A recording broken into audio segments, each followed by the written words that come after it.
तज़ीम कहता हूँ।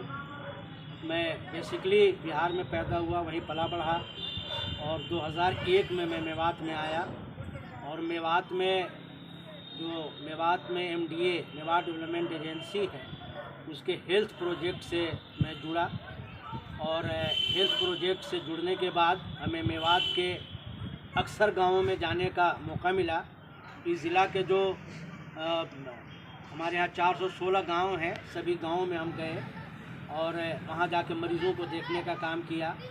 तो इस तरह मैं MDA से जुड़ा और फिर इस तरह मैं मेवात से जुड़ा और 2004 में मैंने मेवात डेवलपमेंट जाता है। यह मारवाड़ में रहने वाले लोगों को मेवाती कहा जाता है। मेवात का इतिहास बहुत ही बेहतरीन और बहुत ही उज्ज्वल इतिहास है। मेवात ने बलबन के ज़माने से अगर आप देखेंगे तो बहुत कुर्बानियाँ दी हैं। कहा जाता है, इतिहास की किताबों में लिखा है कि बलबन ने, जब मेवातियों ने बलबन की जो हुकूमत थी दिल्ली पर, उसके ख़िलाफ़ बगावत किया तो 1 लाख से ज़्यादा मेवातियों के सर को कलम कर दिया गया और शहीद करके इनके सरों का मीनार बना दिया। और उस वक्त से ही मेवात जो है हमेशा अकबर से भी लड़ाई की इन्होंने, और दिल्ली के गद्दी पर जो लोग भी बैठा और जो भी ज़रा जुल्म किया उसके ख़िलाफ़ मेवाती खड़े होते हैं हमेशा ही। और यही नहीं, जब अंग्रेज़ों का दौर आया, अंग्रेज़ों के ज़माने में भी अगर आप पूरा इतिहास देखेंगे तो 1857 का जो विद्रोह कहते हैं शुरू हुआ है, या आज़ादी की जो पहली लड़ाई 1857 है, उससे पहले ही जिस फिरोजपुर झिरका में हम लोग बैठे हैं, यहाँ के नवाब शमसुद्दीन हुआ करते थे।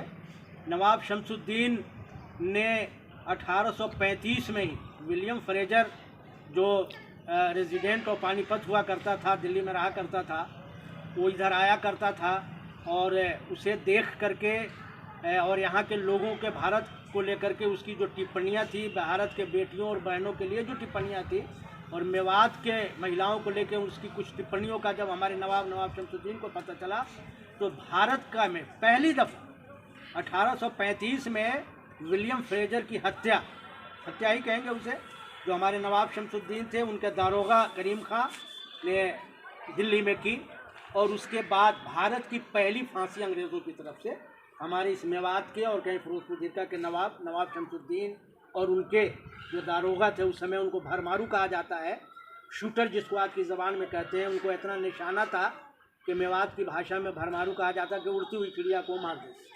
तो उन्होंने हत्या की थी। उसके ये में 3 अक्टूबर 1835 को भारत का कहें कि सबसे पहला फांसी दिल्ली गेट पर हमारी इस मेवात के नवाब को हुई।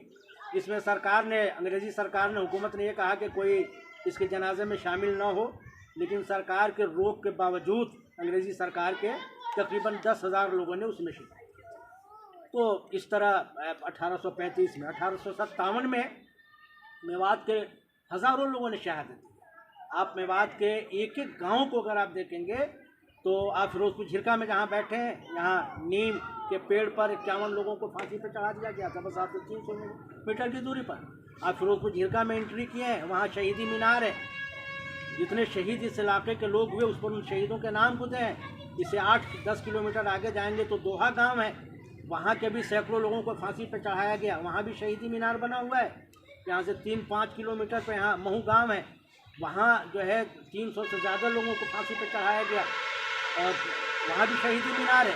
नूह जिधर से आप आए हैं वहाँ शहीदी पार्क मीनार बना हुआ है जिसमें सब लोगों के नाम लिखे हुए हैं।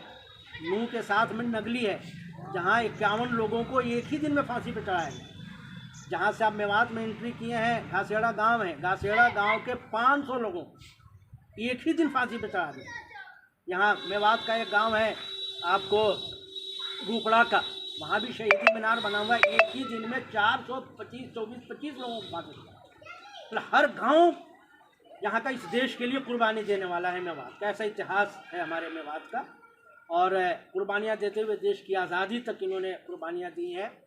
और आप तारीख़ की बात कर रही हैं तो विशेष रूप से जब देश की आज़ादी की जो जंग थी उसमें मेवाती शामिल रहे उस वक्त 57 से लेकर 47 तक।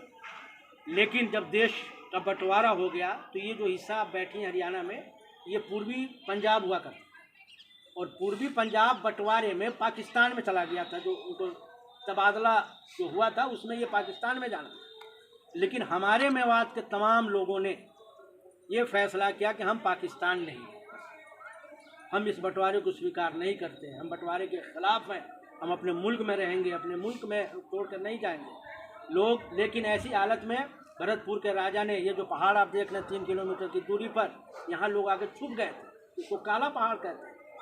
ये दुनिया का ओल्डेस्ट माउंटेन है, पहाड़ अरावली पहाड़। इसके काला पहाड़ में आकर लोग छुप गए थे और तब वहाँ से जो है भरतपुर के राजा ने, उस समय उड़न खटोला कहते हैं, उनके पास था हेलीकॉप्टर टाइप की कोई चीज़ थी, जिससे उन्होंने अपने सैनिकों को भेजा और यहाँ उस समय जो हथियार हुआ करता रहा होगा, मशीन गन वगैरह टाइप की चीज़ें, उससे जो यहाँ सैकड़ों मेवातियों को मतलब गोलियों से भूना मारा ताकि ये पाकिस्तान चले जाए। लेकिन हमारे लोग पाकिस्तान नहीं गए, उन्होंने इस देश में रहने का फैसला किया। 19 दिसंबर से पहले ही हमारे इलाके के लोगों चाहते थे कि हम नहीं जाएं। इस सिलसिले में वो लोग दिल्ली गए, मौलाना अबुल कलाम आज़ाद से मिले।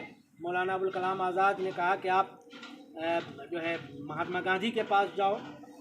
महात्मा गांधी के पास गए तो उन्होंने कहा कि देखो, देश के गृह मंत्री तो वो हैं पटेल साहब हैं, आप उनके पास जाएं। वो हमारे लोग पटेल साहब के पास गए, सुबह का वक्त था। पटेल साहब हमारे लोगों पर ध्यान नहीं दिए कि कुछ लोग हैं सुने बातों को। जब हमारे लोग वहाँ खड़े खड़े, हमारे मेवात के लीडर्स गए थे कि आप लोग चलें और हमारी जनता को विश्वास दें तो देश छोड़ के ना जाएं। तो ऐसे में ये लोग वहाँ गए और जब पटेल साहब के यहाँ थे नहीं सुने, तो हमारे एक मेवात के एक बहादुर शख्स ने कहा, नहीं तो ऐसे ही घूमते रहेंगे, हमारी बात ही नहीं सुनेंगे। और गांधी जी ने कहा कि आप पटेल के पास जाइए। तो एक आदमी हमारा खड़ा हुआ मजबूत, उन्होंने कहा, पटेल रुक, जो मेवाती भाषा है कि तू सुन नहीं रहा हमारी बात।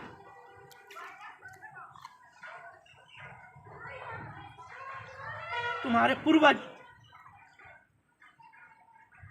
जो शिवाजी थे, जब वो फंस गए तो एक मेवाती ने टोकरे में रखा उसको, टोकरे में, और बड़ी फौज के बीच से एक मेवाती बहादुर टोकरे में रख करके शिवाजी को निकाला। जब ये बात पटेल जी ने सुनी तो ये कहा कि ये तो बहुत ये बात है, चूँकि उनके पूर्वज थे। तो पटेल जी ने कहा, क्या बात है आप बताएं हमें। इन्होंने बातें बताई। उन्होंने कहा कि ठीक है, मैं आपके साथ हूँ, आप गांधी जी के पास जाए, मैं उनको बोलूँगा। ये लोग गए गांधी जी के पास। गांधी जी ने कहा कि मैं चलूँगा। फिर अगर पटेल जी ने कहा है तो मैं चल करके मेवातियों से बातचीत करता हूँ, उनको विश्वास दिलाता हूँ। उस समय के जो मुख्यमंत्री थे पंजाब के, पूर्वी पंजाब के कैरो साहब, उनको लिए। हमारे हरियाणा के पूर्व मुख्यमंत्री भूपिंदर सिंह हुड्डा जी के फादर थे, माननीय चौधरी रणबीर सिंह हुड्डा जी, जो संविधान सभा के सदस्य थे, उनको लिए। और उस वक्त के और मौजूद लोगों को, और हमारे मेवात के चौधरी यासीन खान और हिमता खान और जो लोग गए थे उनको लेने, सब लोगों को लेके आया घासेड़ा गांव में। और उस घासेड़ा गांव को आजकल गांधी ग्राम घासेड़ा कहा जाता है। वहाँ जो है गांधी जी रुके, वहाँ उन्होंने एक ऊंची जगह पे खड़े होकर के मेवातियों को विश्वास दिलाया कि आप इस धरती को छोड़कर नहीं जाना चाहते हैं, आप इस ज़मीन को नहीं छोड़कर जाना चाहते हैं जिसमें आपके माँ बाप मदफून हैं, तो हम भारत का कोई कानून, कोई ये आपको यहाँ से ज़बरदस्ती नहीं निकाल सकता है, आप यहाँ रहें। और मुख्यमंत्री को कहा कैरो साहब को कि इनकी सुरक्षा, इनके विकास, इनकी शिक्षा और इनके सब का ख्याल करना आपकी जिम्मेदारी और भारत की जिम्मेदारी है। तो इस तरह हमारे मेवात के लोग रुके। और उस वक्त गांधी जी के ख़ास साथियों में सत्यम भाई थे। उन्होंने जब सब रुक गए लोग, यहाँ के लोग जाने से पाकिस्तान, तो सत्यम भाई ने यहाँ 2 साल, विनोबा भाई भी आए यहाँ, लेकिन सत्यम भाई 2 साल रुक करके यहाँ मेवातियों को उनके घर में वापस करने का काम किया।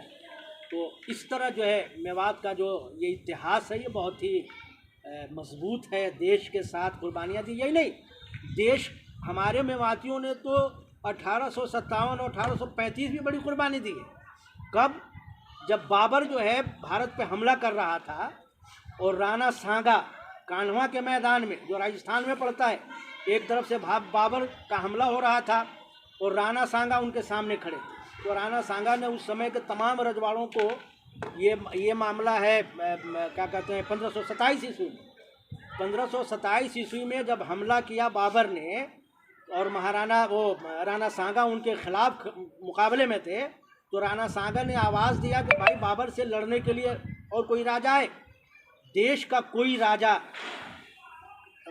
बाबर से लड़ने के लिए तैयार नहीं हुआ राणा से।